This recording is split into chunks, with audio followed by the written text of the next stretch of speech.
परम सत्कारयोग गुरु सवारी साध संगत जी, सतगुरु जी की महान बख्शिश रहमत कृपालता नाल असां सारियां ने हुण तक संगत रूप विच बैठ के धन गुरु अर्जुन साहब पिता महाराज की पवित्र रसना तो बख्शिश हुई। श्री सुखमनी साहब जी की पावन पवित्र बाणी दे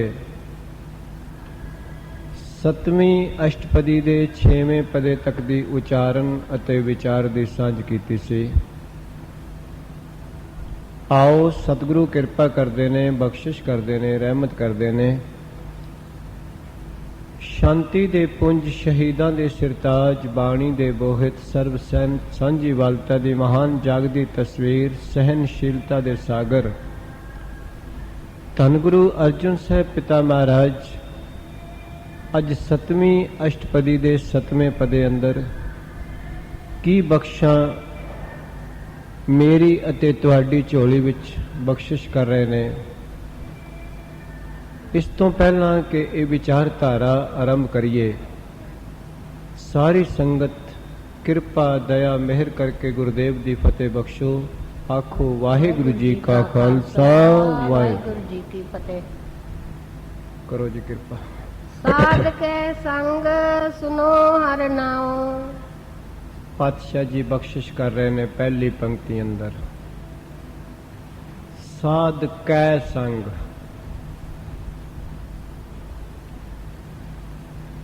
महाराज कहते ने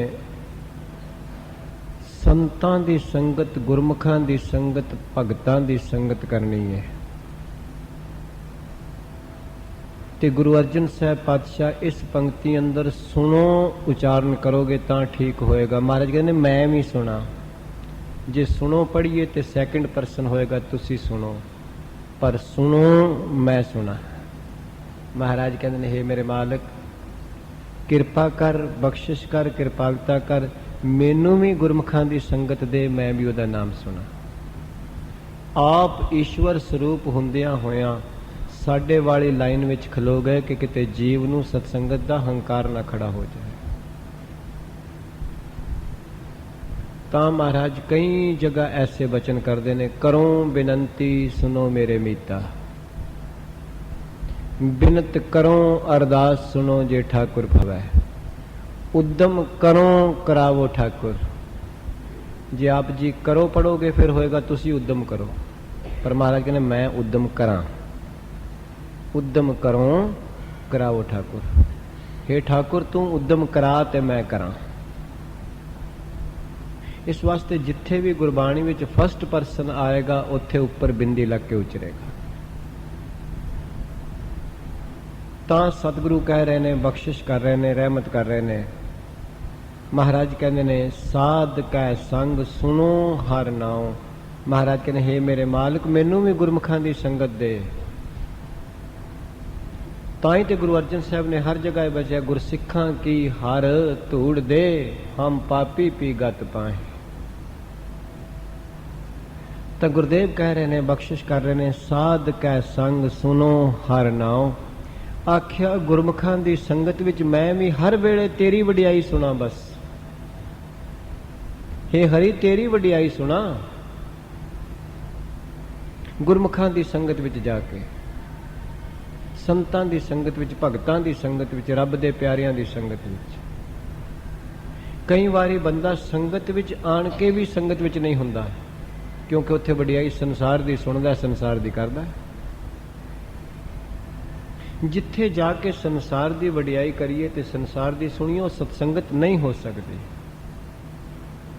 सतगुरु की पवित्र बाणी दे अटल बचन ने, सतसंगत कैसी जानी है जिथे एको नाम वखाणी है। महाराज कहते जिथे केवल एको नाम की गल होवे वो सतसंगत है। जिथे केवल परमेश्वर की सिफतो सलाह की गल होवे वो सतसंगत है। सतसंगत विच ते भीड़ विच इन्ना ही फर्क है जिन्ना बाग ते जंगल विच है। बाग विच भी फुल हुंदे ने, जंगल विच भी फुल हुंदे ने। बाग विच भी फल हुंदे ने, जंगलों विच भी फल हुंदे ने। ਬਾਗ ਵਿੱਚ ਵੀ ਫੁੱਲ ਹੁੰਦੇ ਨੇ, ਜੰਗਲ ਵਿੱਚ ਵੀ ਫੁੱਲ ਹੁੰਦੇ ਨੇ। ਯਾਦ ਰੱਖਣਾ, ਜੰਗਲ ਦੇ ਬੂਟੇ ਵੀ ਹਰੇ ਹੁੰਦੇ ਨੇ, ਬਾਗਾਂ ਦੇ ਵੀ ਹਰੇ ਹੁੰਦੇ ਨੇ। ਫਿਰ ਮਤਲਬ ਕੀ ਹੈ, ਫਰਕ ਕੀ ਹੈ? ਲੋਕ ਜੰਗਲਾਂ ਤੋਂ ਡਰਦੇ ਨੇ ਤੇ ਬਾਗਾਂ ਵਿੱਚ ਸੈਰ ਕਰਨ ਜਾਂਦੇ ਨੇ। ਐਸਾ ਕਿਉਂ? ਯਾਦ ਰੱਖਣਾ, ਕਦੀ ਧਿਆਨ ਨਾਲ ਦੇਖ ਲੈਣਾ, ਜੰਗਲ ਦੇ ਬੂਟੇ ਇੱਕ ਲਾਈਨ ਵਿੱਚ ਨਹੀਂ ਹੁੰਦੇ, ਕੋਈ ਕਿਤੇ ਵੇ, ਕੋਈ ਕਿਤੇ ਵੇ, ਕੋਈ ਕਿਤੇ ਵੇ, ਪਰ ਬਾਗ ਦੇ ਬੂਟੇ ਇੱਕ ਲਾਈਨ ਵਿੱਚ ਨੇ। ਯਾਦ ਰੱਖਣਾ, ਭੀੜ ਤੇ ਸਤਸੰਗਤ ਵਿੱਚ ਇਹ ਵੇ, ਭੀੜ ਵਿੱਚ ਕੋਈ ਕਿੱਧਰ ਦੀ ਗੱਲ ਕਰ ਰਿਹਾ, ਕੋਈ ਕਿੱਧਰ ਦੀ ਕਰ ਰਿਹਾ, ਕੋਈ ਕਿੱਧਰ ਦੀ ਕਰ ਰਿਹਾ। ਸਤਸੰਗਤ ਵਿੱਚ ਕੇਵਲ ਗੱਲ ਇੱਕੋ ਦੀ ਹੋ ਰਹੀ ਹੁੰਦੀ ਹੈ। ਇਸ ਵਾਸਤੇ ਸਤਿਗੁਰੂ ਬਾਣੀ ਵਿੱਚ ਇਹ ਮਹਾਨਤਾ ਦੇ ਰਹੇ ਨੇ, ਸਤਸੰਗਤ ਕੈਸੀ ਜਾਣੀ ਹੈ, ਜਿੱਥੇ ਏਕੋ ਨਾਮ ਵਖਾਣੀ ਹੈ, ਏਕੋ ਨਾਮ ਹੁਕਮ ਹੈ, ਨਾਨਕ ਸਤਿਗੁਰ ਦੀਆ ਬੁਝਾਏ ਜੀਓ। ਕੇਵਲ ਤੇ ਕੇਵਲ ਜਿੱਥੇ ਨਾਮ ਦੀ ਵਡਿਆਈ ਹੋਵੇ, ਪਰਮੇਸ਼ਰ ਦੀ ਵਡਿਆਈ ਹੋਵੇ, ਨਿਰੰਕਾਰ ਦੀ ਵਡਿਆਈ ਹੋਵੇ, ਜੋਤ ਦੀ ਵਡਿਆਈ ਹੋਵੇ, ਉਸ ਦੀ ਸਿਫਤ ਸਲਾਹ ਹੋਵੇ, ਉਸ ਨੂੰ ਹੀ ਸਤਸੰਗਤ ਕਹੀ ਜਾਂਦੇ ਨੇ। ਬਾਕੀ ਤੇ ਭੀੜ ਹੈ। ਤਾਂ ਹੀ ਤੇ ਕਿਤੇ ਭੀੜ ਭਾਵੇਂ ਕਿੰਨੀ ਹੋਵੇ, ਕਦੀ 에ਅਰਪੋਰਟ ਤੇ ਜਾ ਕੇ ਕਿਸੇ ਨੇ ਚਰਨ ਧੂੜ ਨਹੀਂ ਮੱਥੇ ਨਾਲ ਲਾਈ, ਭੀੜ ਤੇ ਉੱਥੇ ਬਹੁਤ ਹੈ। ਰਸ਼ ਤੇ ਬੱਸ ਅੱਡੇ ਤੇ ਵੀ ਬਹੁਤ ਹੈ। ਤੇ ਗੁਰਦੁਆਰਾ ਸਾਹਿਬ ਵਿੱਚ ਭਾਵੇਂ ਇੱਕੋ ਗ੍ਰੰਥੀ ਸਾਹਿਬ ਇਕੱਲੇ ਅੰਦਰ ਬੈਠੇ ਹੋਣ, ਤਾਂ ਵੀ ਬੰਦਾ ਦਰਸ਼ਨੀ ਡਿਊਟੀ ਤੇ ਝੁਕਦਾ ਹੈ, ਕਿਉਂਕਿ ਉਸ ਨੂੰ ਪਤਾ ਮੈਂ ਉੱਥੇ ਆਇਆ ਜਿੱਥੇ ਕੇਵਲ ਇੱਕੋ ਨਾਮ ਦੀ ਗੱਲ ਹੋਣੀ ਹੈ, ਜਿੱਥੇ ਕੇਵਲ ਇੱਕ ਦੀ ਵਡਿਆਈ ਹੋਣੀ ਹੈ। ਇਸ ਵਾਸਤੇ ਗੁਰੂ ਸਾਹਿਬ ਬਖਸ਼ਿਸ਼ ਕਰ ਰਹੇ ਨੇ। ਮਹਾਰਾਜ ਕਹਿੰਦੇ ਗੁਰਮੁਖਾਂ ਦੀ ਸੰਗਤ ਕਰਨ ਨਾਲ, ਸੰਤਾਂ ਦੀ ਸੰਗਤ ਵਿੱਚ ਕੇਵਲ ਸੁਣੋ ਹਰੀ ਦਾ ਨਾਮ ਮੈਂ ਸੁਣਾ, ਸੁਣੋ ਹਰ ਨਾਮ। ਹਰੀ ਦੀ ਉਪਮਾ ਹੀ ਸੁਣਾ, ਕਿਸੇ ਬੰਦੇ ਦੀ ਵਡਿਆਈ। ਜਿੱਥੇ ਕਿਸੇ ਬੰਦੇ ਦੀ, ਕਈ ਲੋਕ ਗੁਰੂ ਗ੍ਰੰਥ ਸਾਹਿਬ ਦੀ ਹਜ਼ੂਰੀ ਵਿੱਚ ਵੀ ਕਿਸੇ ਬੰਦੇ ਦੀ ਵਡਿਆਈ ਕਰਨ ਲੱਗ ਪੈਂਦੇ ਨੇ, ਉਹ ਫਿਰ ਸਤਸੰਗਤ ਦਾ ਦੀਵਾਨ ਨਹੀਂ ਰਹਿੰਦਾ। ਊਣੇ ਦੀ ਵਡਿਆਈ ਪੂਰੇ ਦੇ ਸਾਹਮਣੇ ਫੱਬਦੀ ਨਹੀਂ। ਤਾਂ ਗੁਰੂ ਸਾਹਿਬ ਕਹਿ ਰਹੇ ਨੇ, ਬਖਸ਼ਿਸ਼ ਕਰ ਰਹੇ ਨੇ, ਰਹਿਮਤ ਕਰ ਰਹੇ ਨੇ, ਸਾਧ ਕੈ ਸੰਗ ਸੁਨੋ ਹਰ ਨਾਮ। हे ਮੇਰੇ ਮਾਲਕ ਗੁਰੂ ਅਰਜਨ ਸਾਹਿਬ ਕਹਿੰਦੇ ਨੇ, ਮੈਂ ਵੀ ਗੁਰਮੁਖਾਂ ਦੀ ਸੰਗਤ ਕਰਕੇ ਤੇਰੀ ਹਰੀ ਨਾਮ ਦੀ ਵਡਿਆਈ ਨਹੀਂ ਸੁਣਾ। ਹਾਂਜੀ, ਸਾਧ ਸੰਗ ਹਰ ਕੇ ਗੁਣ ਗਾਉ। ਹਾਂ ਦੇਖਿਆ, ਗਾਉ। ਪਾਤਸ਼ਾਹ ਕਹਿੰਦੇ ਨੇ ਗੁਰਮੁਖਾਂ ਦੀ ਸੰਗਤ ਕਰਕੇ ਮੈਂ ਵੀ ਹਰੀ ਦੇ ਹੀ ਗੁਣ ਗਾਵਾਂ। ਗੁਣ ਗਾਣ ਦਾ ਮਤਲਬ ਹੀ ਵਡਿਆਈ ਕਰਨਾ ਹੁੰਦਾ ਹੈ। ਜਦੋਂ ਵੀ ਤੁਸੀਂ ਤੇ ਮੈਂ ਸੰਸਾਰ ਵਿੱਚ ਕਿਸੇ ਦੇ ਗੁਣ ਗਾਉਂਦੇ ਆ, ਇਹਦਾ ਮਤਲਬ ਹੈ ਸਾਡਾ ਉਹਦੇ ਨਾਲ ਪਿਆਰ ਹੈ। ਜਦੋਂ ਔਗਣ ਲੱਭਦੇ ਆ, ਇਹਦਾ ਮਤਲਬ ਦੂਰੀ ਹੈ। ਜਦੋਂ ਵੀ ਬੰਦਾ ਕਿਸੇ ਦੇ ਔਗਣ ਫੋਲਣ ਦੀ ਕੋਸ਼ਿਸ਼ ਵਿੱਚ, ਸਮਝੋ ਉਹਦੇ ਨਾਲ ਨਫ਼ਰਤ ਹੈ ਅੰਦਰ। ਐਸਾ ਕਦੀ ਨਹੀਂ ਹੋ ਸਕਦਾ ਵੀ ਮੂੰਹ ਤੋਂ ਤੂੰ ਔਗਣ ਕਰ ਰਿਹਾ ਹੋਵੇਂ ਤੇ ਅੰਦਰ ਤੇਰੇ ਪਿਆਰ ਹੋਵੇ ਉਹਦੇ ਪ੍ਰਤੀ। ਜਦੋਂ ਮੂੰਹ ਵਿੱਚ ਕਿਸੇ ਦੇ ਔਗਣ ਹੋਣਗੇ, ਉਦੋਂ ਹਿਰਦੇ ਵਿੱਚ ਨਫ਼ਰਤ ਹੋਏਗੀ, ਤੇ ਜਦੋਂ ਮੂੰਹ ਵਿੱਚ ਕਿਸੇ ਦੇ ਗੁਣ ਹੋਣਗੇ, ਹਿਰਦੇ ਵਿੱਚ ਪਿਆਰ ਹੋਏਗਾ। ਇਹ ਰਵਾਇਤ ਹੈ, ਇੱਕ ਨਿਯਮ ਹੈ। ਤੇ ਜੇਕਰ ਕਿਸੇ ਵੇਲੇ ਮੂੰਹ ਵਿੱਚ ਗੁਣ ਹੋਣਗੇ ਤੇ ਅੰਦਰ ਨਫ਼ਰਤ ਹੋਣਗੇ, ਤੇ ਉਹ ਜ਼ਾਹਰ ਹੋ ਜਾਣਗੇ, ਉਹ ਬਨਾਵਟੀ ਹੋਏਗੀ, ਫॉर द टाइम बीइंग होएगा, अंदरों नहीं होंगे। वो थोड़े बातें समय बाद पता लग जाएगा। सतगुरु ने बाणी च आख्या, जीए होए सो उगवै मुंह का कहा वाओ। सतगुरु ने जो हिरदे विच हुंदा है, वो एक दिन बाहर आ जाता है, जरूर आ जाता है। इस वास्ते पातशाह जी ये बख्शिश कर रहे हैं। ते महाराज ये कहते ने, हे मेरे मालिक मेरे ते दया कर, मैं भी गुरमुखां दी संगत करके तेरे गुण गावां, हर के गुण गावां। क्योंकि ज्यों ज्यों जिस दे गुण गाइए उस नाल नजदीकी बनदी है। गुण गाना ही है नजदीकी। जीव ते परमात्मा दी नजदीकी बनेगी उदों जदों ये बार बार जप करेगा, बार बार जप करेगा। ते उसदा जप करना उसदे गुण गाने ने ना। ਜਿਸ ਦਾ ਬਾਰੰਬਾਰ ਜਪ ਕਰੀਏ ਉਸ ਦੇ ਨਾਲ ਪਿਆਰ ਬਣ ਜਾਂਦਾ ਹੈ। ਸਤਿਗੁਰੂ ਨੇ ਬਾਣੀ ਵਿੱਚ ਆਖਿਆ, ਇੱਕ ਦੂੰ ਜੀਭੋਂ ਲੱਖ ਹੋਏ, ਲੱਖ ਹੋਵੇ ਲੱਖ ਵੀਸ, ਲੱਖ ਲੱਖ ਗੇੜਾ ਆਖੀਐ ਏਕ ਨਾਮ ਜਗਦੀਸ਼। ਉਦੋਂ 20 ਦੀ ਗਿਣਤੀ ਸੀ, ਤਾਂ ਗੁਰੂ ਨਾਨਕ ਸਾਹਿਬ ਨੇ ਆਖਿਆ, ਇੱਕ ਤੋਂ ਮੇਰੀਆਂ 20 ਲੱਖ ਜੀਵਾ, 20 ਜੀਵਾ ਹੋ ਜਾਣ, 20 ਲੱਖ ਹੋ ਜਾਣ। ਤੇ ਜਿਉਂ-ਜਿਉਂ ਉਸ ਦੇ ਗੁਣ ਗਾਵਾਂਗੇ ਫਿਰ ਇੱਥੇ ਪਹੁੰਚ ਜਾਾਂਗੇ, ਵਾਹਿਗੁਰੂ ਵਾਹਿਗੁਰੂ ਵਾਹਿਗੁਰੂ। ਭਾਈ ਸਾਹਿਬ ਭਾਈ ਗੁਰਦਾਸ ਜੀ ਨੇ ਇੱਕ ਬੋਲ ਬੜੇ ਸੁੰਦਰ ਬਖਸ਼ਿਸ਼ ਕੀਤੇ ਨੇ ਗੁਣ ਗਾਣ ਦੇ। ਭਾਈ ਸਾਹਿਬ ਕਹਿੰਦੇ ਨੇ, ਇੱਕ ਹੀ ਸਰੀਰ ਤੇ ਜੇ ਹੋਵਾਂ ਮੈਂ ਕਰੋੜ ਬੱਪ। ਬੱਪ ਕਹਿੰਦੇ ਨੇ ਸਰੀਰ ਨੂੰ। ਆਪ ਜੀ ਚੌਪਈ ਸਾਹਿਬ ਦਾ ਪਾਠ ਕਰਦੇ ਹੋ ਤੇ ਕਦੀ ਧਿਆਨ ਨਾਲ ਪੜਿਆ ਕਰੋ, ਕਾਲ ਪਾਏ ਬ੍ਰਹਮਾ ਬੱਪ ਤਰਾ। ਬੱਪ ਮੈਨੇ ਸਰੀਰ। ਭਾਈ ਸਾਹਿਬ ਕਹਿੰਦੇ ਨੇ, ਜੇਕਰ ਮੇਰੇ ਇੱਕ ਸਰੀਰ ਤੋਂ ਕਰੋੜਾਂ ਸਰੀਰ ਹੋ ਜਾਣ, ਇੱਕ ਹੀ ਸਰੀਰ ਤੇ ਜੇ ਹੋਵਾਂ ਮੈਂ ਕਰੋੜ ਬੱਪ, 7-7 ਕਰੋੜ ਰੋਮ ਸਭ ਹੀ ਸਰੀਰ ਕੇ। ਸ਼ਾਸਤਰਾਂ ਦਾ ਫਰਮਾਨ ਹੈ ਕਿ ਇੱਕ ਇੱਕ ਸਰੀਰ ਵਿੱਚ 7-7 ਕਰੋੜ ਰੋਮ ਨੇ। ਭਾਈ ਸਾਹਿਬ ਕਹਿੰਦੇ ਨੇ, ਜੇਕਰ ਇੱਕ ਇੱਕ ਰੋਮ ਵਿੱਚ ਕੋਟ ਕੋਟ ਸੀਸ ਹੋਵੇ, ਇਹ ਮੇਰੇ ਮਾਲਕ, ਜੇ ਮੇਰੇ ਇੱਕ ਰੋਮ ਵਿੱਚ ਕਰੋੜਾਂ ਸਿਰ ਲੱਗ ਜਾਣ, ਗਿਣਤੀ ਨਹੀਂ ਹੋ ਸਕਦੀ, ਖਤਮ ਹੋ ਜਾਏਗੀ ਗਿਣਤੀ। ਇੱਕ ਇੱਕ ਰੋਮ ਵਿੱਚ ਕੋਟ ਕੋਟ ਸੀਸ ਹੋਵੇ, ਕੋਟ ਕੋਟ ਸੀਸ ਵਿੱਚ ਮੁਖ ਹੋਵੇ ਚੀਰ ਕੇ। ਆਖਿਆ ਅੱਗੋਂ ਇੱਕ ਇੱਕ ਸਿਰ ਵਿੱਚ ਕਰੋੜਾਂ ਕਰੋੜਾਂ ਮੂੰਹ ਲੱਗ ਜਾਣ। ਇੱਕ ਇੱਕ ਮੁਖ ਵਿੱਚ ਕੋਟ ਕੋਟ ਜੇਬਾ ਹੋਵੇ, ਅੱਗੋਂ ਇੱਕ ਇੱਕ ਮੂੰਹ ਵਿੱਚ ਕਰੋੜ ਕਰੋੜ ਜੀਬਾ ਲੱਗ ਜਾਣ। ਕੋਟ ਕੋਟ ਜੇਬਾ ਗੁਣ ਭਨੋ ਜਗਦੀਸ਼ ਕੇ। ਫਿਰ ਜੇਕਰ ਮੈਂ ਇਹਨਾਂ ਕਰੋੜਾਂ ਜੀਬਾਂ ਨਾਲ ਤੇਰੇ ਗੁਣ ਜਗਦੀਸ਼ ਪਰਮੇਸ਼ਰ ਜਗਤ ਦੇ ਮਾਲਕ ਗਾਵਾਂ, ਕਹਿਤ ਗੁਰਦਾਸ ਭਲਾ ਤੋ ਪੀਹੋ ਅਜਾਨ ਮਤ, ਅੰਤ ਕੋ ਨਾ ਜਸ ਸ੍ਰੀ ਸਤਿਗੁਰ ਸ੍ਰੀ। ਆਖਿਆ ਫਿਰ ਵੀ ਤੇਰੀ ਵਡਿਆਈ ਦਾ ਕੋਈ ਅੰਤ ਨਹੀਂ, ਫਿਰ ਵੀ ਤੇਰੀ ਵਡਿਆਈ ਦਾ ਅੰਤ ਨਹੀਂ ਪੈ ਸਕਦਾ। ਬਾਬਾ ਕਬੀਰ ਜੀ ਨੂੰ ਪੁੱਛ ਕੇ ਵੇਖੋ ਕਿ ਤੁਹਾਡੇ ਖਿਆਲ ਵਿੱਚ ਉਹਦੇ ਗੁਣ ਗਾਣਾ ਦੀ ਕਿੱਥੋਂ ਤੱਕ ਗਾਏ ਜਾ ਸਕਦੇ ਨੇ। ਬਾਬਾ ਕਬੀਰ ਕਹਿੰਦੇ, ਕਬੀਰ ਸਾਤ ਸਮੁੰਦਰ ਮਸ ਕਰੋ। ਹੁਣ ਇੱਥੇ ਸ਼ਬਦ ਕਰੋ ਪੜਨਾ ਪਏਗਾ, ਜੇ ਕਰੋ ਪੜੋਗੇ ਤੇ ਫਿਰ ਤੇ ਸੈਕਿੰਡ ਪਰਸਨ ਹੋ ਜਾਏਗਾ। ਬਾਬਾ ਕਬੀਰ ਕਹਿੰਦੇ ਨੇ, ਜੇ ਮੈਂ 7 ਸਮੁੰਦਰਾਂ ਦੇ ਪਾਣੀ ਨੂੰ ਸ਼ਾਹੀ ਬਣਾ ਲਵਾਂ, ਮਸ ਮੈਨੇ ਸ਼ਾਹੀ। ਕਬੀਰ ਸਾਤ ਸਮੁੰਦਰ ਮਸ ਕਰੋ, ਕਲਮ ਕਰੋ ਬਨ ਰਾਏ, ਸਾਰੀ ਬਨਸਪਤੀ ਨੂੰ ਕਲਮਾ ਕੱਢ ਲਵਾਂ।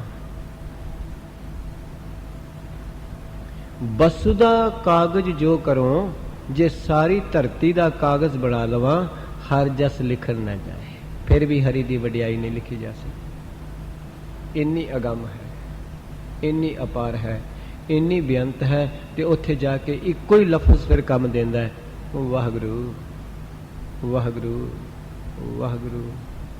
ਤਾਂ ਗੁਰੂ ਸਾਹਿਬ ਕਹਿ ਰਹੇ, ਮਹਾਰਾਜ ਕਹਿ ਰਹੇ ਨੇ, ਆਖਿਆ ਗੁਰਮੁਖਾਂ ਦੀ ਸੰਗਤ ਵਿੱਚ ਆ ਕੇ ਮੈਂ ਵੀ ਹਰੀ ਦੇ ਗੁਣ ਗਾਵਾਂ। ਤੇ ਫਿਰ ਗੁਣ ਗਾਉਂਦਿਆਂ ਗਾਉਂਦਿਆਂ ਕੀ ਹੋਏਗਾ? ਗੁਰੂ ਅਮਰਦਾਸ ਸਾਹਿਬ ਪਾਤਸ਼ਾਹ ਕਹਿੰਦੇ ਨੇ, ਗੁਣ ਕਹਿ ਗੁਣੀ ਸਮਾਵਣਿਆ। ਜਿਉਂ-ਜਿਉਂ ਜਿਸ ਦੇ ਗੁਣ ਗਾਈਏ ਉਹਦਾ ਰੂਪ ਹੋ ਜਾਂਦਾ ਹੈ, ਸੁਭਾਅ ਉਹਦੇ ਵਰਗਾ ਹੀ ਹੋ ਜਾਂਦਾ ਹੈ। ਜਿਸ ਮਿੱਤਰ ਦੇ ਕੋਈ ਗੁਣ ਗਾਉਂਦਾ ਹੈ ਉਹਦਾ ਸੁਭਾਅ ਉਹਦੇ ਵਰਗਾ ਹੋ ਜਾਂਦਾ। ਜਿਸ ਦੁਸ਼ਮਣ ਦੀ ਕੋਈ ਕਰਦਾ ਗੱਲ, ਉਹਦੇ ਸਾਰੇ ਵਿਕਾਰ ਉਹਦੇ ਨਾਲ ਜੁੜ ਜਾਂਦੇ ਨੇ, ਉਹਦਾ ਸੁਭਾਅ ਉਹਦੇ ਵਰਗਾ ਹੋ ਜਾਂਦਾ। ਜਦ ਕਰਾਂਗੇ ਨਿੰਦਾ ਤੇ ਸੁਭਾਅ ਵੀ ਨਿੰਦਾ ਵਾਲਾ ਬਣੇਗਾ ਨਾ, ਮਨ ਵੀ ਨਿੰਦਾ ਵਾਲਾ ਬਣੇਗਾ। ਜੇ ਬੋਲਾਂਗੇ ਗਲਤ ਤੇ ਜੀਭ ਵੀ ਤੇ ਕ੍ਰੋਧ ਵਾਲੀ ਬਣੇਗੀ, ਮੂੰਹ ਵੀ ਤੇ ਕ੍ਰੋਧ ਵਾਲਾ ਬਣੇਗਾ, ਫੇਸ ਦਾ ਅਕਸ ਵੀ ਤੇ ਕ੍ਰੋਧ ਵਾਲਾ ਬਣੇਗਾ। ਤੇ ਜਦ ਕਿਸੇ ਨਾਲ ਹੱਸ ਕੇ ਗੱਲ ਕਰਾਂਗੇ ਤੇ ਚਿਹਰੇ ਤੇ ਵੀ ਹਾਸਾ ਹੀ ਹੋਏਗਾ। ਤਾਂ ਗੁਰੂ ਸਾਹਿਬ ਕਹਿ ਰਹੇ ਨੇ, ਬਖਸ਼ਿਸ਼ ਕਰ ਰਹੇ ਨੇ। ਮਹਾਰਾਜ ਕਹਿੰਦੇ ਨੇ, ਗੁਰਮੁਖਾਂ ਦੀ ਸੰਗਤ ਵਿੱਚ ਜਾ ਕੇ ਹਰੀ ਦੇ ਗੁਣ ਗਾਵਾਂ, ਐਸੀ ਬਖਸ਼ਿਸ਼ ਕਰ ਮੇਰੇ ਮਾਲਕ। ਤੇ ਜਿਉਂ-ਜਿਉਂ ਤੇਰੇ ਗੁਣ ਗਾਵਾਂ, ਤੇਰੇ ਵਾਲਾ ਸੁਭਾਅ ਬਣ ਜਾਏ। तेरे वाला सुभाव बन जाएगा ते एक दिन एक मिक हो जाएगा। सतगुरु अगे चल के बख्शिश करते हैं। साध के संग ना मन ते बिसरै। बस आ है गुण गान की डेफिनेशन। जदों गुण गाइए उहदा चेता पक हुंदा है, जिस नाल नफरत करिए उहदा भी अंदर चेता परपक हुंदा है।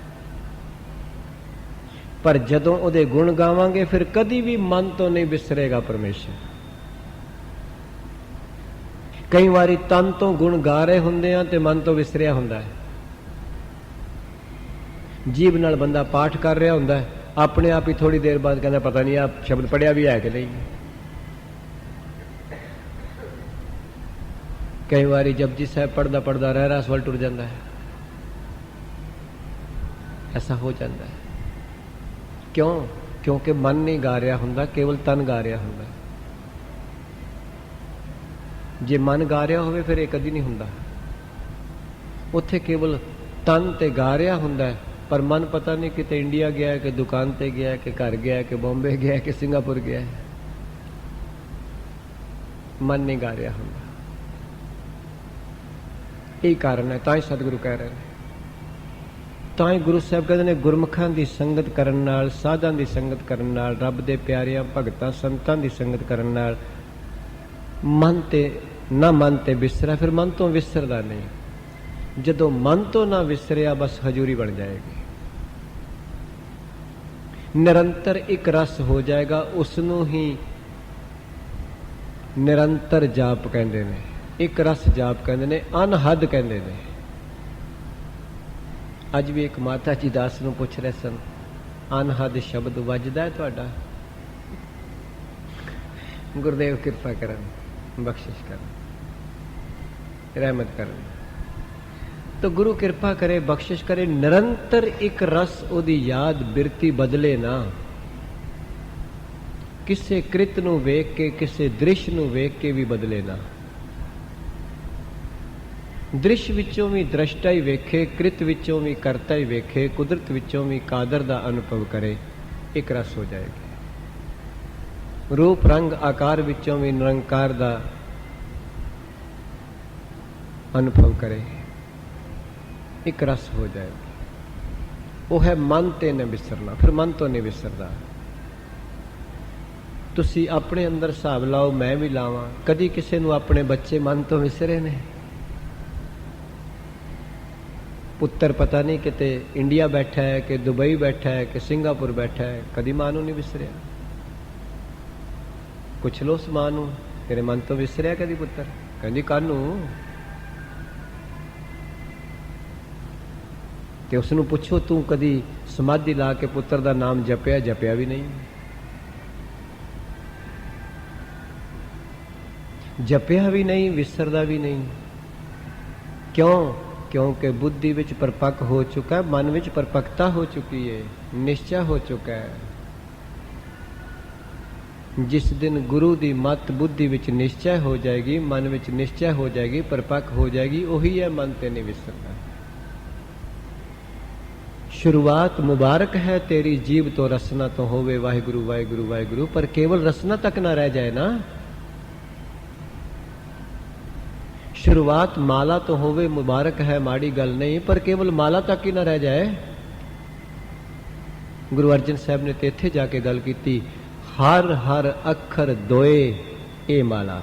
आख्या हुण ते हाहा ते रारा दो अखर ही मेरी माला हो गए। जपत जपत भय दीन दयाला। तो गुरु अर्जन पातशाह जी ये बख्शिश कर रहे हैं। आख्या गुरमखां दी संगत होण नाल, बारंबार रोज संगत करन नाल, रोज संगत करन नाल फिर वो सुभाव हट जाता है, तो ये सुभाव वध जाता है, परपक हो जाता है। जिधर समा बहुता देंगे वो गल परपक होएगी। जिधर तकड़ी विच वट्टे बहुते पावांगे वो नीवा होएगा। जद अद्धा घंटा सिर्फ वट्टे पाने नाम वाले एक पासे, दूजे पासे संसार है 23 घंटे, फिर 23.5 घंटे, फिर तो वही नीवा होएगा। पर जद काम कार करदियां भी गुरु की कृपा है, इस पासे दा ही दबा रखेगा, जोर रखेगा, ये परपक हो जाएगा। ਉਹਨੂੰ ਮਹਾਰਾਜ ਨੇ ਆਖਿਆ ਉਠਤ ਬੈਠਤ ਸੋਵਤ ਨਾਮ ਕਉ ਨਾਨਕ ਜਨ ਕਾ ਸਾਧਕਾ। ਤਾਂ ਗੁਰੂ ਸਾਹਿਬ ਕਹਿ ਰਹੇ ਨੇ, ਬਖਸ਼ਿਸ਼ ਕਰ ਰਹੇ ਨੇ। ਮਹਾਰਾਜ ਕਹਿੰਦੇ ਨੇ ਸਾਧ ਕੈ ਸੰਗ ਨਾ ਮਨ ਤੇ ਵਿਸਰੈ। ਫਿਰ ਮਨ ਤੋਂ ਨਹੀਂ ਵਿਸਰਦਾ ਕਿਉਂਕਿ ਪਰਪੱਕ ਹੋ ਜਾਂਦਾ ਹੈ। ਕਈ ਗੱਲਾਂ ਐਸੀਆਂ ਨੇ ਘਰ ਵਿੱਚ ਜਿਹੜੀਆਂ ਚੇਤੇ ਨੇ, ਕਈ ਨਹੀਂ ਚੇਤੇ। ਕਈ 10-10 ਸਾਲ ਦੀਆਂ ਵੀ ਚੇਤੇ ਨੇ, 20 ਸਾਲ ਦੀਆਂ ਵੀ ਚੇਤੇ ਨੇ, ਕਈ ਪਰਸੋਂ ਦੀਆਂ ਵੀ ਚੇਤੇ ਨਹੀਂ। ਕਿਸੇ ਨੇ ਘਰ ਵਿੱਚ ਮਾੜਾ ਲਫ਼ਜ਼ ਆਖਿਆ ਹੈ, 10 ਸਾਲ ਤੋਂ ਵੀ ਪੱਲੇ ਬੰਨੀ ਫਿਰਦਾ ਹੈ, ਤੇ ਹੁਕਮਨਾਮਾ ਕੱਲ ਕੀ ਸੀ ਗੁਰੂ ਸਾਹਿਬ ਦਾ, ਉਹ ਵੀ ਨਹੀਂ ਚੇਤੇ।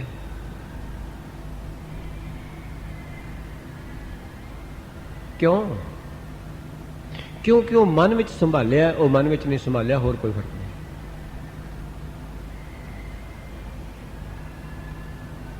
ਜੋ ਮਾੜੇ ਲਫ਼ਜ਼ ਕਿਸੇ ਨੇ ਕਹੇ ਪਰਿਵਾਰ ਵਿੱਚ 10 ਸਾਲ ਪਹਿਲਾਂ, ਉਹ ਅੱਜ ਵੀ ਮਨ ਵਿੱਚ ਉਸੇ ਤਰ੍ਹਾਂ ਹੀ ਖੜੇ ਨੇ।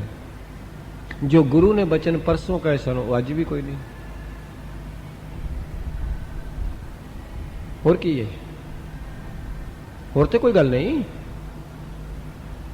ਜਿਹੜੇ ਗੁਰੂ ਨੇ ਬਚਨ ਕਹੇ ਉਹ ਕੰਨਾਂ ਤੱਕ ਰਹਿ ਗਏ, ਜਿਹੜੇ ਕਿਸੇ ਨੇ ਕਹੇ ਉਹ ਮਨ ਤੱਕ ਚਲੇ ਗਏ, ਹਿਰਦੇ ਤੱਕ ਚਲੇ ਗਏ ਨੇ। ਇਸ ਵਾਸਤੇ ਫਿਰ ਗਿਲਾ ਕਰਦਾ, ਮੈਂ ਉਹਦੇ ਨਹੀਂ ਜਾਣਾ, ਮੈਂ ਇਹਦੇ ਨਹੀਂ ਜਾਣਾ, ਮੈਂ ਉਹਨੂੰ ਨਹੀਂ ਸੱਦਣਾ, ਮੈਂ ਇਹਨੂੰ ਨਹੀਂ ਬੁਲਾਣਾ, ਮੈਂ ਆਹ ਨਹੀਂ ਕਰਨਾ, ਮੈਂ ਉਹ ਨਹੀਂ ਕਰਨਾ। ਕਿਉਂਕਿ ਜੋ ਕਿਸੇ ਨੇ ਕਿਹਾ ਉਹ ਮਨ ਤੇ ਲੈ ਗਿਆ। ਜਿਹੜਾ ਮਨ ਤੇ ਲਿਜਾਣਾ ਸੀ ਉਹ ਮਨ ਤੇ ਨਹੀਂ ਖੜਿਆ, ਜਿਹੜਾ ਕੇਵਲ ਇਧਰੋਂ ਸੁਣ ਕੇ ਇਧਰੋਂ ਕੱਢ ਦੇਣਾ ਸੀ ਉਹ ਮਨ ਤੇ ਲੈ ਗਿਆ। ਇਹ ਫਰਕ ਹੈ। ਬਚਨ ਗੁਰੂ ਦਾ ਸੁਣਨਾ ਹੈ ਕੰਨ ਨਾਲ, ਸੁਣ ਕੇ ਲਿਆਉਣਾ ਰਸਨਾ ਤੇ, ਰਸਨਾ ਤੋਂ ਉਤਾਰਨਾ ਹਿਰਦੇ ਵਿੱਚ। ਪਰ ਗੁਰੂ ਦਾ ਬਚਨ ਕੰਨ ਤੋਂ ਸੁਣਿਆ ਤੇ ਇਧਰੋਂ ਸੁਣ ਕੇ ਇਧਰੋਂ ਕੱਢ ਦਿੱਤਾ। ਇਹ ਮੁਸ਼ਕਲ ਹੈ। ਤੇ ਜਿਹੜਾ ਇਧਰੋਂ ਸੁਣ ਕੇ ਸੰਸਾਰ ਇਧਰੋਂ ਕੱਢ ਦੇਣਾ ਸੀ ਉਹ ਹਿਰਦੇ ਵਿੱਚ ਪ੍ਰਪੱਕ ਕਰ ਲਿਆ। ਸੰਸਾਰ ਸੁਣ ਕੇ ਛੱਡ ਦੇਣਾ ਸੀ, ਇੱਥੋਂ ਸੁਣਿਆ ਤੇ ਛੱਡਿਆ, ਖਲਾਸੀ ਹੋਈ। ਪਰ ਨਹੀਂ, ਉਹ ਪਹੁੰਚ ਗਿਆ ਥੱਲੇ ਤੱਕ, ਮਨ ਤੱਕ। ਤੇ ਗੁਰੂ ਦਾ ਬਚਨ ਸੁਣ ਕੇ ਮਨ ਤੱਕ ਪਹੁੰਚਾਣਾ ਸੀ, ਉਹ ਮਨ ਤੱਕ ਪਹੁੰਚਿਆ ਹੀ ਨਹੀਂ। ਤਾਂ ਹੀ ਤੇ ਮੈਂ ਇੱਕ ਦਿਨ ਬੇਨਤੀ ਕੀਤੀ ਸੀ, ਇੱਕ ਮੂਰਤੀ ਬਣਾਉਣ ਵਾਲਾ ਕਿਸੇ ਮਹਾਪੁਰਸ਼ਾਂ ਕੋਲ 3 ਮੂਰਤੀਆਂ ਬਣਾ ਕੇ ਲਿਆਇਆ, ਬਿਲਕੁਲ ਇੱਕੋ ਜਿਹੀਆਂ, ਕੋਈ ਫਰਕ ਨਹੀਂ ਦਿਸਣ 'ਚ, ਬਿਲਕੁਲ ਇੱਕੋ ਜਿਹੀਆਂ, ਬਾਹਰੋਂ ਇੱਕ ਜਿਹੀਆਂ ਦਿਸ ਰਹੀਆਂ ਨੇ। ਤੇ ਮਹਾਂਪੁਰਸ਼ਾਂ ਨੂੰ ਕਹਿਣ ਲੱਗਾ, ਤੁਹਾਨੂੰ ਕਿਹੜੀ ਪਸੰਦ ਹੈ? ਉਹ ਕਹਿਣ ਲੱਗੇ, ਇੱਥੇ ਰੱਖ ਦੇ, ਹੁਣੇ ਦੇਖਦਾ। ਮਹਾਂਪੁਰਸ਼ ਨੇ ਇੱਕ ਤੀਲਾ ਲਿਆ, ਉਹਦੇ ਕੰਨ ਦੇ ਵਿੱਚ ਅੱਗੇ ਕੀਤਾ, ਤੀਲਾ ਕੰਨ ਵਿੱਚ ਗਿਆ ਹੀ ਨਹੀਂ, ਉਹਨਾਂ ਨੇ ਚੁੱਕ ਕੇ ਪਰੇ ਰੱਖ ਦਿੱਤੀ। ਦੂਸਰੀ ਅੱਗੇ ਕੀਤੀ ਹੈ, ਤੀਲਾ ਇੱਕ ਕੰਨ ਵਿੱਚੋਂ ਪਾਇਆ ਤੇ ਦੂਸਰੇ ਵਿੱਚ ਬਾਹਰ ਆ ਗਿਆ, ਪਾਸੇ ਕਰ ਦਿੱਤੀ। ਤੀਸਰੀ ਵਿੱਚ ਤੀਲਾ ਅੱਗੇ ਕੀਤਾ ਤੇ ਅੰਦਰ ਚਲਾ ਗਿਆ, ਮੁੜ ਕੇ ਬਾਹਰ ਨਿਕਲੇ ਨਹੀਂ। ਉਹਨਾਂ ਨੇ ਆਖਿਆ, ਮੇਰੇ ਕੰਮ ਦੀ ਕੇਵਲ ਇਹ ਹੀ ਹੈ ਬਸ।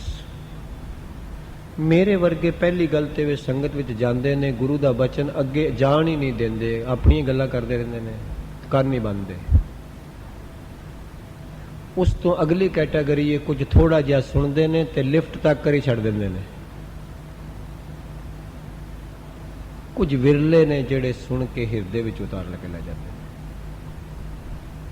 ਸਤਿਗੁਰੂ ਕਹਿ ਰਹੇ ਨੇ, ਗੁਰੂ ਅਰਜਨ ਪਾਤਸ਼ਾਹ ਜੀ ਕਹਿ ਰਹੇ ਨੇ, ਸਾਧ ਕੈ ਸੰਗ ਨਾ ਮਨ ਤੇ ਬਿਸਰੈ। ਆਖਿਆ ਗੁਰਮੁਖਾਂ ਦੀ ਸੰਗਤ ਕਰਨ ਨਾਲ, ਬਾਰੰਬਾਰ ਸੰਗਤ ਕਰਨ ਨਾਲ, ਫਿਰ ਮਨ ਤੋਂ ਪਰਮੇਸ਼ਰ ਵਿਸਰਦਾ ਹੀ ਨਹੀਂ, ਪਰਪੱਕ ਹੋ ਜਾਂਦਾ ਹੈ, ਪੱਕਾ ਹੋ ਜਾਂਦਾ ਹੈ। ਆ ਤੁਸੀਂ ਮੋਬਾਈਲ ਫੋਨ ਵਿੱਚ ਨੰਬਰ ਫੀਡ ਕਰ ਲੈਂਦੇ ਹੋ, ਮੈਮੋਰੀ ਫੀਡ ਕਰ ਲੈਂਦੇ ਹੋ, ਕੰਪਿਊਟਰ 'ਚ ਫੀਡ ਕਰ ਲੈਂਦੇ ਹੋ, ਪਰ ਮੁਸ਼ਕਿਲ ਦੀ ਗੱਲ ਇਹ ਵੇ, ਜਿਹਦੇ ਵਿੱਚ ਤੁਸੀਂ ਫੀਡ ਕਰਦੇ ਹੋ ਉਹ ਤੁਹਾਡਾ ਆਖਾ ਮੰਨਦਾ, ਜਿਹਨੇ ਤੁਹਾਡੇ ਵਿੱਚ ਫੀਡ ਕੀਤਾ ਉਹਦਾ ਨਹੀਂ ਮੰਨਿਆ। ਗੁਰੂ ਵੀ ਤੇ ਫੀਡ ਕਰਦਾ ਸਾਡੇ ਵਿੱਚ, ਜੇ ਤੁਹਾਡਾ ਫੋਨ ਤੁਹਾਡਾ ਕੀਤਾ ਹੋਇਆ ਫੀਡ ਨਾ ਦੱਸੇ, ਇਹਦਾ ਮਤਲਬ ਹੈ ਫੋਨ ਖਰਾਬ ਹੈ। ਜੇ ਕੰਪਿਊਟਰ ਵਿੱਚ ਤੁਸੀਂ ਫੀਡ ਕਰੋ ਤੇ ਕੰਪਿਊਟਰ ਨਾ ਦੱਸੇ, ਇਹਦਾ ਮਤਲਬ ਹੈ ਕੰਪਿਊਟਰ ਖਰਾਬ ਹੈ। ਤੇ ਜੇਕਰ ਗੁਰੂ ਦਾ ਫੀਡ ਕੀਤਾ ਹੋਇਆ ਸ਼ਿਸ਼ ਵੀ ਨਾ ਦੱਸੇ ਤੇ ਇਹਦਾ ਮਤਲਬ ਹੈ ਸ਼ਿਸ਼ ਵਿੱਚ ਨੁਕਸ ਹੈ।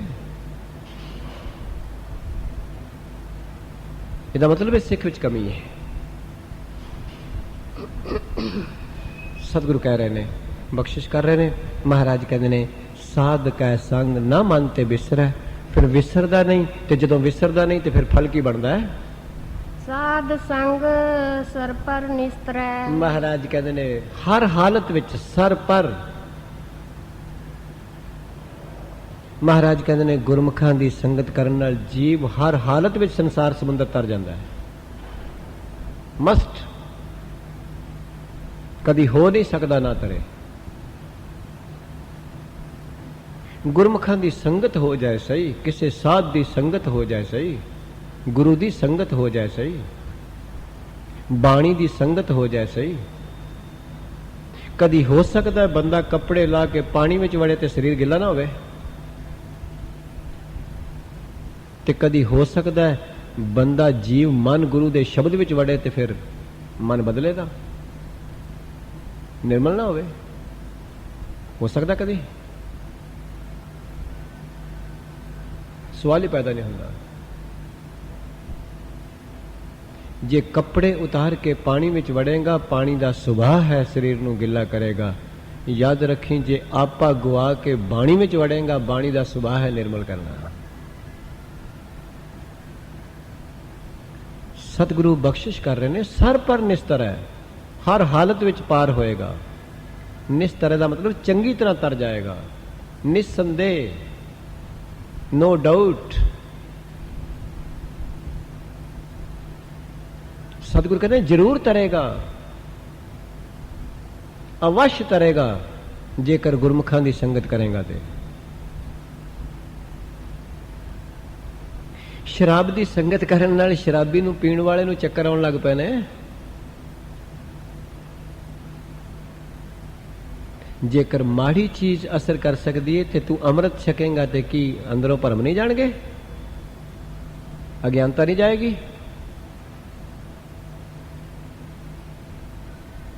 गुरुदेव कह रहे हैं, बख्शिश कर रहे हैं, महाराज ये बचन कर रहे हैं, साध संग सर पर निस्तर है। हर हालत विच रब दे प्यारियां दा कीता होया संग कदी बिरथा नहीं जाता। कदी गुरु हरराय साहब जी दा जीवन पढ़ के वेखो।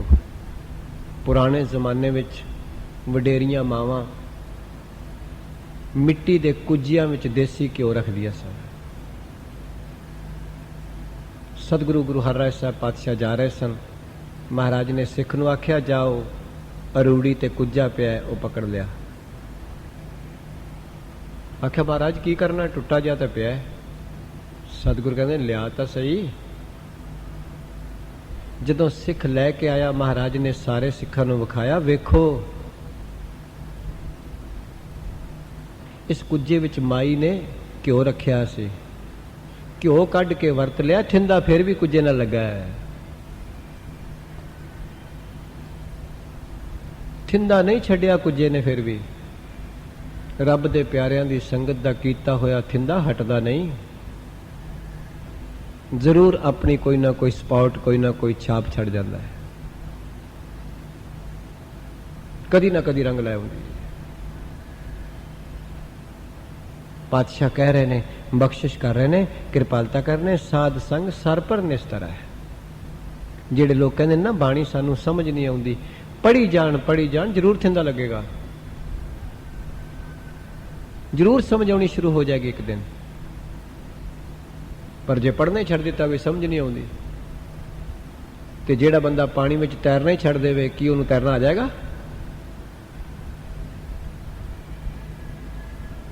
तो बाणी ऐसा ऐसा पढ़नी है रोज। एक दिन ऐसा आएगा, तुसी इन्नी, मैनू 7 साल हो गए तुहाडे दर्शन करदियां, हाली थाई लैंग्वेज का एक हरफ भी नहीं आया। क्यों नहीं आया? ਕਿਉਂਕਿ ਅੰਦਰ ਇੰਟਰਸਟ ਨਹੀਂ ਸਿੱਖਣ ਦਾ, ਗਾਹਕ ਨਹੀਂ। ਜੇ ਮੈਂ ਵੀ ਗਾਹਕ ਹੁੰਦਾ ਤਾਂ ਮੈਨੂੰ ਵੀ ਆ ਜਾਂਦੀ। ਤੂੰ ਗਾਹਕ ਬਣ ਕੇ ਬਾਣੀ ਪੜ੍ਹ, ਸਤਿਗੁਰ ਕਿਰਪਾ ਕਰਨਗੇ, ਰੰਗ ਜ਼ਰੂਰ ਲੱਗੇਗਾ। ਤੂੰ ਰਵਾਜੀ ਪੜ੍ਹੇ, ਚਲੋ ਪੜ੍ਹ ਦਿੰਦੇ ਆ, ਕਦੀ ਛੱਡ ਦਿੰਦੇ ਆ, ਕਦੀ ਪੜ੍ਹ ਛੱਡਨੇ ਆ, ਫਿਰ ਤਾਂ ਕੁਛ ਨਹੀਂ ਸਮਝ ਆਏਗਾ। ਤਾਂ ਤੇ ਸਤਿਗੁਰ ਕਹਿੰਦੇ ਚਿੱਤ ਜਿਨ ਕਾ ਹਿਰ ਲਿਆ ਮਾਇਆ, ਬੋਲਣ ਪਏ ਰਵਾਣੀ। ਉਹ ਤੇ ਰਵਾਜੀ ਬੋਲਦੇ ਨੇ ਉੱਤੋਂ ਬਸ। ਤੂੰ ਗੁਰੂ ਗ੍ਰੰਥ ਸਾਹਿਬ ਦੇ ਚਰਨਾਂ ਵਿੱਚ ਗਾਹਕ ਬਣ ਕੇ ਆ, ਸਤਿਗੁਰੂ ਜ਼ਰੂਰ ਸੌਦਾ ਬਖਸ਼ਿਸ਼ ਕਰਨਗੇ। ਮਹਾਰਾਜ ਕਹਿ ਰਹੇ ਨੇ ਸਾਧ ਸੰਗ ਸਰ ਪਰ ਨਿਸਤਰ ਹੈ। ਹਾਂਜੀ, ਸਾਧ ਕੈ ਸੰਗ ਲੱਗੈ ਪ੍ਰਭ ਮੀਠਾ। ਬਸ ਆ ਗੱਲ ਹੈ। ਹੁਣ ਤੁਸੀਂ ਤੇ ਮੈਂ ਆਪਣੇ ਅੰਦਰ ਝਾਤੀ ਮਾਰੀਏ, ਕੀ ਮਿੱਠਾ ਲੱਗਦਾ ਸਾਨੂੰ, ਸੰਸਾਰ ਕੇ ਰੱਬ? ਤੁਸੀਂ ਵੀ ਮਾਰੋ ਆਪਣੇ ਅੰਦਰ ਝਾਤੀ, ਮੈਂ ਵੀ ਮਾਰਾਂ। ਵਿਕਾਰ ਚੰਗੇ ਮਿੱਠੇ ਲੱਗਦੇ ਨੇ ਕਿ ਨਿਰੰਕਾਰ ਮਿੱਠਾ ਲੱਗਦਾ ਹੈ? ਸੰਸਾਰ ਮਿੱਠਾ ਲੱਗ ਰਿਹਾ ਨਾ, ਜਿਹਦੇ ਵੱਲ ਇੰਨਾ ਟਾਈਮ ਦੇ ਰਹੇ ਆ। ਜੇ ਨਿਰੰਕਾਰ ਮਿੱਠਾ ਲੱਗਦਾ ਹੁੰਦਾ, ਇਹਦੇ ਵੱਲ ਟਾਈਮ ਨਾ ਦੇਣਾ ਸ਼ੁਰੂ ਕਰ ਦਿੰਦੇ। ਦਿਨ ਰਾਤ ਭੱਜੇ ਫਿਰਦੇ ਆ ਇਸ ਪਾਸੇ। ਜਿਹੜਾ ਜ਼ਹਿਰ ਹੈ ਉਹ ਮਿੱਠਾ ਲੱਗ ਰਿਹਾ ਹੈ। ਸਤਿਗੁਰੂ ਕਹਿ ਰਹੇ ਨੇ ਅੰਮ੍ਰਿਤ ਕੌਰਾ ਬਿਖਿਆ ਮੀਠੀ, ਸਾਕਤ ਕੀ ਬਿਦ ਨੈਣੋ ਡਿਠੀ। ਤੇ ਕਿਸੇ ਨੂੰ ਕਹਿ ਦਈਏ ਵੀ ਤੂੰ ਅੰਮ੍ਰਿਤ ਛਕ ਲੈ, ਕਹਿੰਦਾ ਜੀ ਕਿਰਪਾਨ ਭਾਰੀ ਹੈ, ਕਿਸ ਤਰ੍ਹਾਂ ਮੈਂ ਪਾਵਾਂਗਾ? ਤੇ ਮੈਂ ਪੁੱਛਣਾ ਚਾਹੁੰਦਾ, ਕਿਰਪਾਨ ਦਾ ਭਾਰ ਬਹੁਤ ਹੈ ਕਿ ਪਰਸ ਦਾ ਭਾਰ ਜ਼ਿਆਦਾ ਹੈ?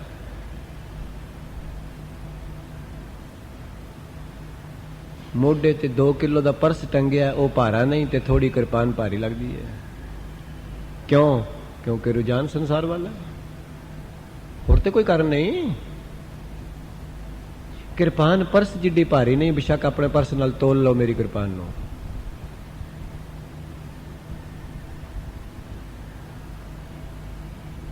ਪਰ ਨਹੀਂ, ਕਿਰਪਾਨ ਦਾ ਭਾਰ ਮਹਿਸੂਸ ਕਰਦਾ ਜਿਸ ਨੇ ਜ਼ਿੰਦਗੀ ਦਾ ਭਾਰ ਲਾਣਾ ਹੈ, ਜਿਸ ਨੇ ਕਰਮਾਂ ਦਾ ਭਾਰ ਉਤਾਰਨਾ ਹੈ, ਉਸ ਨੂੰ ਇਹ ਭਾਰ ਸਮਝਦਾ ਹੈ। ਜਿਸ ਨੇ ਅਗਿਆਨਤਾ ਦਾ ਭਾਰ ਉਤਾਰਨਾ ਹੈ, ਉਸ ਨੂੰ ਭਾਰ ਸਮਝਦਾ ਹੈ। ਜਿਸ ਨੇ ਕਰਜ਼ਾ ਉਤਾਰਨਾ ਹੈ, ਉਸ ਨੂੰ ਭਾਰ ਸਮਝਦਾ ਹੈ।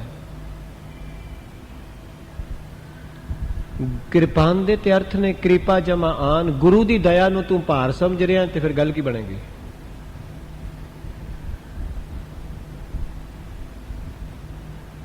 ਗੁਰੂ ਦੀ ਦਇਆ ਨੂੰ, ਬਖਸ਼ਿਸ਼ ਨੂੰ ਜਿਸ ਬੰਦੇ ਨੇ ਭਾਰ ਸਮਝਣਾ ਹੈ ਤੇ ਉਹ ਤੇ ਫਿਰ ਭਾਰਾ ਹੋਣਾ ਹੀ ਹੋਣਾ ਹੈ। ਤਾਂ ਗੁਰੂ ਸਾਹਿਬ ਬਖਸ਼ਿਸ਼ ਕਰ ਰਹੇ ਨੇ, ਰਹਿਮਤ ਕਰ ਰਹੇ ਨੇ। ਤੂੰ ਸਮਝਦਾ ਕਿਰਪਾਨ ਮੇਰੀ ਸਜਾਵਟ ਵਿੱਚ ਅੜਿੱਕਾ ਹੈ।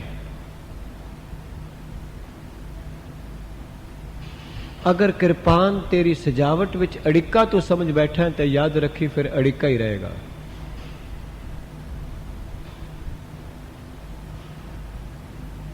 ਇਸ ਸਮਝਣ ਦੀ ਗੱਲ ਹੈ ਨਾ। ਕਈਆਂ ਨੂੰ ਸੰਸਾਰ ਮਿੱਠਾ ਲੱਗ ਰਿਹਾ ਹੈ, ਕਈਆਂ ਨੂੰ ਸ਼ਰਾਬ ਤੇ ਬਹੁਤ ਲਿਖਿਆ ਹੁੰਦਾ ਹੈ, ਪੋਇਜ਼ਨ ਲਾਲ ਰੰਗ ਨਾਲ ਲਿਖਿਆ ਹੈ, ਪਰ ਪੀ ਰਿਹਾ ਬੰਦਾ ਮਿੱਠੀ ਸਮਝ ਕੇ। ਸਿਗਰਟ ਤੇ ਲਿਖਿਆ ਹੈ ਕਿ ਸਿਹਤ ਵਾਸਤੇ ਹਾਨੀਕਾਰਕ ਹੈ, ਪਰ ਪੀ ਰਿਹਾ ਕਿਉਂਕਿ ਉਹਨੂੰ ਦਿਸਦਾ ਹੀ ਨਹੀਂ। ਤਾਂ ਗੁਰੂ ਸਾਹਿਬ ਨੇ ਆਖਿਆ ਮਾਇਆ ਧਾਰੀ ਅਤ ਅੰਨਾ ਬੋਲਾ। ਮਾਇਆ ਧਾਰੀ ਦਾ ਮਤਲਬ ਪੈਸੇ ਵਾਲਾ ਨਹੀਂ, ਅਗਿਆਨਤਾ ਵਾਲਾ। ਜਿਸ ਤੇ ਅਗਿਆਨਤਾ ਦਾ ਪਰਦਾ ਬਣ ਜਾਂਦਾ ਉਹ ਅੰਨਾ ਵੀ ਹੈ, ਬੋਲਾ ਵੀ ਹੈ। ਉਹਨੂੰ ਗੁਰੂ ਦੀ ਗੱਲ ਸੁਣਦੀ ਵੀ ਨਹੀਂ, ਦਿਸਦਾ ਵੀ ਨਹੀਂ ਰਾਹ। ਇਸ ਵਾਸਤੇ ਸਤਿਗੁਰ ਕਹਿੰਦੇ ਨੇ ਅੰਮ੍ਰਿਤ ਕੌਰਾ ਬਿਖਿਆ ਮੀਠੀ, ਸਾਕਤ ਕੀ ਬਿਦ ਨੈਣੋ ਡਿਠੀ। ਸਤਿਗੁਰ ਕਹਿੰਦੇ ਸਾਕਤ ਦਾ ਸੁਭਾਅ ਹੈ, ਉਹ ਅੰਮ੍ਰਿਤ ਨੂੰ ਕੌੜਾ ਸਮਝਦਾ ਤੇ ਜ਼ਹਿਰ ਨੂੰ ਮਿੱਠਾ ਸਮਝਦਾ ਹੈ, ਵਿਕਾਰਾਂ ਨੂੰ ਮਿੱਠਾ ਸਮਝਦਾ ਹੈ, ਰੱਬ ਦੇ ਨਾਮ ਨੂੰ ਕੌੜਾ ਸਮਝਦਾ ਹੈ। ਤਾਂ ਹੀ ਤਾਂ ਖਾਈ ਜਾਂਦਾ ਹੈ। 3 ਘੰਟੇ ਟੀਵੀ ਅੱਗੇ ਵੇਖ ਕੇ ਬੈਠ ਕੇ ਫਿਲਮ ਵੇਖੇਗਾ ਤੇ ਪਾਠ ਪੁੱਛੋ, ਕਹਿੰਦਾ ਟਾਈਮ ਕੋਈ ਨਹੀਂ। 15 ਮਿੰਟ ਜਪਜੀ ਸਾਹਿਬ ਪੜ੍ਹਨ ਵਾਸਤੇ ਨਹੀਂ, 3 ਘੰਟੇ ਫਿਲਮ ਵੇਖਣ ਵਾਸਤੇ ਹੈ। ਤੇ ਫਿਰ ਕੀ ਹੈ? ਕੀ ਕਹੋਗੇ ਇਸ ਨੂੰ? ਕਹਿ ਸਕਦਾ ਉਹਦੇ ਕੋਲ ਟਾਈਮ ਨਹੀਂ? ਟਾਈਮ ਤੇ ਹੈ, ਪਰ ਗੁਰੂ ਵਾਸਤੇ ਨਹੀਂ।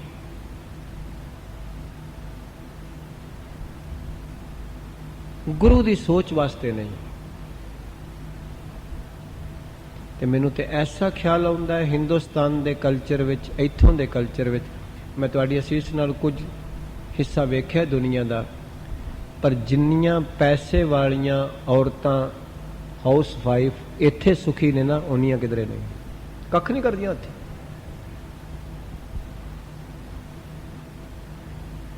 ਕੁਛ ਨਹੀਂ ਕਰਦੀਆਂ। ਗੁਰੂ ਦੀ ਬਖਸ਼ਿਸ਼ ਹੈ, ਪਰਮੇਸ਼ਰ ਦੇਵੇ ਸੁਖ, ਪਰ ਉਸ ਸੁਖ ਤੋਂ ਆਤਮ ਸੁਖ ਲੱਭਣਾ ਸੀ ਨਾ। ਵੀ ਮੇਰੇ ਕੋਲ ਟਾਈਮ ਜ਼ਿਆਦਾ, ਇਸ ਵਾਸਤੇ ਮੈਂ ਜਪਜੀ ਸਾਹਿਬ ਦੇ 5 ਪਾਠ ਕਰਾਂ। ਸਵੇਰੇ ਨਿਕਲਣ ਗਿਆ ਘਰੋਂ 5-7 ਘੰਟੇ ਵੜਨਾ ਨਹੀਂ ਤੇ ਪੁੱਛੋ ਟਾਈਮ ਕੋਈ ਨਹੀਂ। ਫਿਰ ਕਹੋ ਟਾਈਮ ਹੀ ਕੋਈ ਨਹੀਂ। ਤੇ ਜਦੋਂ ਇੰਨੇ ਗੁਰੂ ਨੇ ਸੁਖ ਦਿੱਤੇ ਨੇ, ਫਿਰ ਤੇ ਹਰ ਵੇਲੇ ਬਾਣੀ ਪੜ੍ਹਨੀ ਚਾਹੀਦੀ ਸੀ। ਹਰ ਵੇਲੇ ਗਰੀਬ ਦੀ ਸਹਾਇਤਾ ਦਾ ਕੰਮ, ਪਰਉਪਕਾਰ ਦਾ ਕੰਮ, ਸੇਵਾ ਦਾ ਕੰਮ ਕਰਨਾ ਚਾਹੀਦਾ ਸੀ।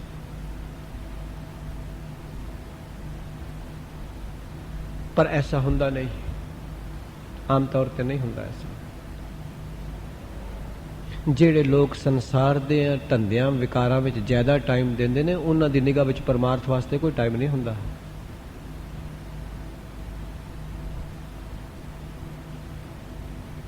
ਪਰ ਸਤਿਗੁਰੂ ਕਹਿ ਰਹੇ ਨੇ, ਗੁਰਮੁਖਾਂ ਦੀ ਸੰਗਤ ਕਰਨ ਨਾਲ ਪਰਮੇਸ਼ਰ ਮਿੱਠਾ ਲੱਗਣ ਲੱਗ ਪੈਂਦਾ ਹੈ। ਜਿਹੜਾ ਸਹੀ ਮਾਇਨੇ ਵਿੱਚ ਮਿੱਠਾ ਹੈ, ਕਿੱਡਾ ਮਿੱਠਾ ਹੈ ਤੇ ਕਿਸੇ ਨੇ ਚੱਖਿਆ ਹੋਵੇ ਉਹ ਹੀ ਦੱਸ ਸਕਦਾ ਹੈ ਨਾ। ਜਿਨੇ ਚੱਖਿਆ ਹੀ ਨਹੀਂ ਉਹ ਕੀ ਦੱਸੇਗਾ? ਉਹ ਕੀ ਜਾਣ ਸਕਦਾ ਕਿੰਨਾ ਕੁ ਮਿੱਠਾ ਹੈ? ਕਦੀ ਬਾਬਾ ਫਰੀਦ ਨੇ ਚੱਖਿਆ ਤੇ ਫਿਰ ਵਾਪਸੀ ਮੁੜ ਕੇ ਆਪਣੀ ਮਾਤਾ ਨੂੰ ਦੱਸਿਆ, ਆਖਿਆ ਮਾਂ, ਜਦੋਂ ਤੂੰ ਮੈਨੂੰ ਟੋਰਿਆ ਸੀ ਨਾ, ਉਦੋਂ ਤੇ ਤੂੰ ਮੈਨੂੰ ਸ਼ੱਕਰ ਤੋਂ ਟੋਰਿਆ ਸੀ, ਸ਼ੱਕਰ ਬੜੀ ਮਿੱਠੀ ਸੀ, ਪਰ ਜਦੋਂ ਮੈਨੂੰ ਹੁਣ ਉਹਦਾ ਸਵਾਦ ਪਤਾ ਲੱਗਾ ਨਾ, ਤਾਂ ਬਾਬਾ ਫਰੀਦ ਕਹਿ ਉੱਠੇ, ਫਰੀਦਾ, ਸ਼ੱਕਰ, ਖੰਡ, ਨਿਵਾਤ, ਗੁੜ, ਮਾਖਿਓ, ਮਾਝਾ, ਦੁੱਧ, ਸਭੇ ਵਸਤੂ ਮਿੱਠੀਆਂ, ਰੱਬ ਨਾ ਪੁੱਜਣ ਤੁਧ, ਤੇਰਾ ਮੁਕਾਬਲਾ ਨਹੀਂ ਕਰ ਸਕਦੀਆਂ, ਤੂੰ ਏਦੋਂ ਵੀ ਮਿੱਠਾ ਹੈ। ਇੰਨਾ ਮਿੱਠਾ ਹੈ ਤੂੰ, ਤੇਰੇ ਨਾਲ ਕਿਸੇ ਦਾ ਕੰਪੈਰੀਜ਼ਨ ਨਹੀਂ ਹੋ ਸਕਦਾ। ਨਾ ਸ਼ੱਕਰ ਦਾ ਹੋਵੇ, ਨਾ ਮਿਸ਼ਰੀ ਦਾ ਹੋਵੇ, ਨਾ ਖੰਡ ਦਾ ਹੋਵੇ, ਨਾ ਸ਼ਹਿਦ ਦਾ ਹੋਵੇ, ਤੂੰ ਇਸ ਤੋਂ ਵੀ ਮਿੱਠਾ ਹੈ। ਤਾਂ ਗੁਰੂ ਸਾਹਿਬ ਕਹਿੰਦੇ ਨੇ, ਸਾਧ ਕਾ ਸੰਗ ਲੱਗਾ ਪ੍ਰਭ ਮਿੱਠਾ। ਆਖਿਆ ਗੁਰਮੁਖਾਂ ਦੀ ਸੰਗਤ ਕਰਨ ਨਾਲ ਪਰਮੇਸ਼ਰ ਮਿੱਠਾ ਲੱਗਣ ਲੱਗ ਪੈਂਦਾ ਹੈ, ਨਹੀਂ ਤੇ ਪਹਿਲਾਂ ਸੰਸਾਰ ਮਿੱਠਾ ਲੱਗਦਾ। ਪਹਿਲਾਂ ਸੰਸਾਰ ਹੀ ਮਿੱਠਾ ਲੱਗਦਾ ਜੀਵ ਨੂੰ, ਕਿਉਂਕਿ ਲਿਵ ਛੁੜਕੀ ਲੱਗੀ ਤ੍ਰਿਸ਼ਨਾ, ਮਾਇਆ ਅਮਰ ਵਰਤਾਇਆ। ਹਾਂਜੀ ਕਰੋ ਕਿਰਪਾ। ਸਾਧੂ ਕੈ ਸੰਗ ਘਟ ਘਟ ਡੀਠਾ। ਬਸ ਰੱਬ ਮਿੱਠਾ ਲੱਗਣ ਦੀ ਪਹਿਚਾਨ ਕੀ ਹੈ? ਕੀ ਸਿੰਪਟਮ ਨੇ ਕਿ ਰੱਬ ਇਸ ਨੂੰ ਮਿੱਠਾ ਲੱਗਦਾ ਹੈ? ਉਸ ਬੰਦੇ ਦੀ ਪਹਿਚਾਨ ਕੀ ਹੈ ਜਿਸ ਨੂੰ ਰੱਬ ਮਿੱਠਾ ਲੱਗਣ ਲੱਗ ਪਿਆ ਹੈ? ਮਹਾਰਾਜ ਕਹਿੰਦੇ ਨੇ, ਉਹ ਸਾਰਿਆਂ ਦੇ ਘਟਾਂ ਵਿੱਚ ਪਰਮੇਸ਼ਰ ਵੇਖਦਾ ਹੈ। ਆ ਤੁਸੀਂ ਤੁਹਾਡੀ ਸਿੰਘ ਸਭਾ ਦਾ ਜਿਹੜਾ ਲਿਫਾਫਾ ਹੈ, ਜਦੋਂ ਅੱਜ ਤੋਂ 5-7 ਸਾਲ ਪਹਿਲਾਂ ਮੈਨੂੰ ਚਿੱਠੀ ਗਈ ਕਿ ਤੁਸੀਂ ਇੱਥੇ ਆਓ, ਤਾਂ ਮੈਂ ਇਸ ਨੂੰ ਪੜ੍ਹਿਆ। ਅੱਜ ਵੀ ਉਹੀ ਲਿਖਿਆ ਹੈ, ਬਿਸਰ ਗਈ ਸਭ ਤਾਤ ਪਰਾਈ, ਜਬ ਤੇ ਸਾਧ ਸੰਗਤ ਮੋਹ ਪਾਈ, ਨਾ ਕੋ ਬੈਰੀ ਨਹੀਂ ਬੇਗਾਨਾ, ਸਗਲ ਸੰਗ ਹਮ ਕੋ ਬੜਾਈ। ਇਹ ਨਿਸ਼ਾਨੀ ਹੈ ਕਿ ਇਸ ਨੂੰ ਪਰਮੇਸ਼ਰ ਮਿੱਠਾ ਲੱਗ ਰਿਹਾ ਹੈ। ਉਹਦੀ ਦ੍ਰਿਸ਼ਟੀ ਵਿੱਚ ਕੋਈ ਦਵੈਸ਼ ਨਹੀਂ, ਕੋਈ ਦੁੱਖ ਤ੍ਰਿਕ ਨਹੀਂ।